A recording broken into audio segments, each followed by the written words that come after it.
శాతవాహన సామ్రాజ్యం. శాతవాహన రాజులు 30 మంది. వీరు క్రీస్తు పూర్వం 230 నుంచి క్రీస్తు శకం 255 వరకు దక్షిణ పథాన్ని పరిపాలించారని చరిత్రకారుల అభిప్రాయం. శాతవాహన రాజవంశ స్థాపనతో తెలుగుదేశ చరిత్రలో నూతన అధ్యాయం ప్రారంభమైందని చెప్పవచ్చు. శాతవాహనులు 4.5 శతాబ్దాలు భారతదేశంలోని విశాల భూభాగాన్ని పరిపాలించారు.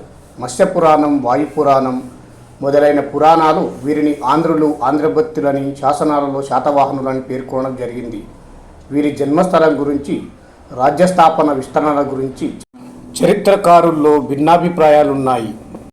ఈ శాతవాహన వంశానికి మూల పురుషుడు శ్రీముఖుడు.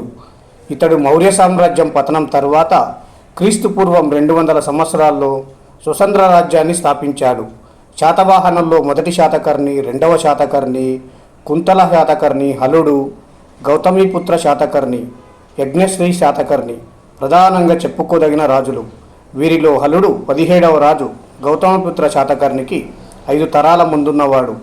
తెలుగు ప్రాంతం నుంచే గౌతమిపుత్ర శాతకర్ణి విజృంభించి ఉత్తర భారత రాజ్యాలను జయించాడు. శాతవాహనుల తొలి రాజధాని ప్రతిష్టానాపురం. ఈ నగరం ఆ రోజుల్లో కీలక స్థానంలో ఉండేది. ఉత్తర దక్షిణ పథాలను కలిపే రహదారిపైనే కాకుండా పశ్చిమ తీర రేవులను మరియు దక్షిణ పథంలో కలిపే కనుమల ముఖద్వారాల్లో ఈ నగరం ఉండేది. అయితే ఈ మార్గాల గుండా ఎంతో విదేశీయ వాణిజ్యం జరిగేది. ఆ వాణిజ్యమే ఈ ప్రతిష్టానపుర నగరానికి, శాతవాహన రాజ్యానికి, ఐశ్వర్యానికి ఎంతో దోహదపడింది. ప్రతిష్టానపురం తరువాత శాతవాహనుల రాజధాని ధాన్యకటకం. అయితే మెగస్తనీస్ వర్ణించిన ఆంధ్రరాజ్యం మూలక అస్తక రాష్ట్రాల కలయికతో బలవంతమైన రాజ్యం శాతవాహన రాజ్యం. శాతవాహనులు 4.5 శతాబ్దాల పాటు దక్షిణ పథానికి వ్యక్తిత్వం ప్రసాదించి పరిపాలించారు. వీరి పాలనలో అనేక జాతుల వారు మరియు వివిధ భాషల వారు ఉన్నారు.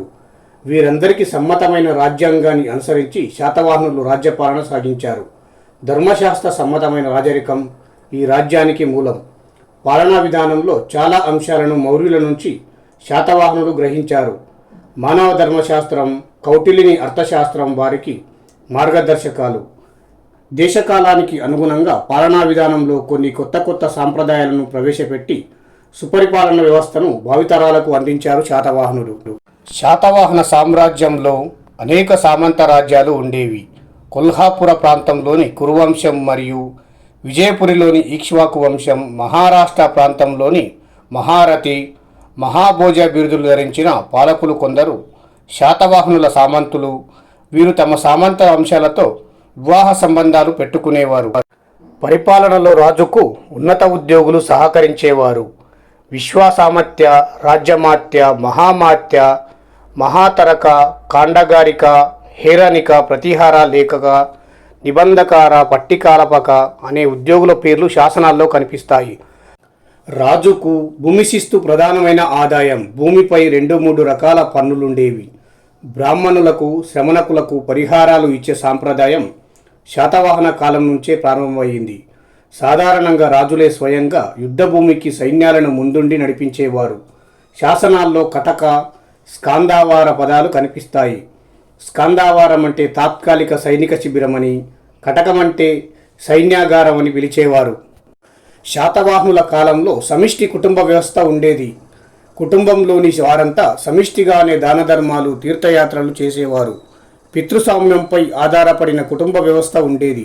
స్త్రీలకు సమాజంలో గౌరవస్థానం ఉండేది. నాగానిక, బాల స్త్రీలు రాజ్య వ్యవహారాలు కూడా పాల్గొనేవారు. స్త్రీలు విద్యావంతులై చర్చల్లో, సభలలో పాల్గొనేవారు.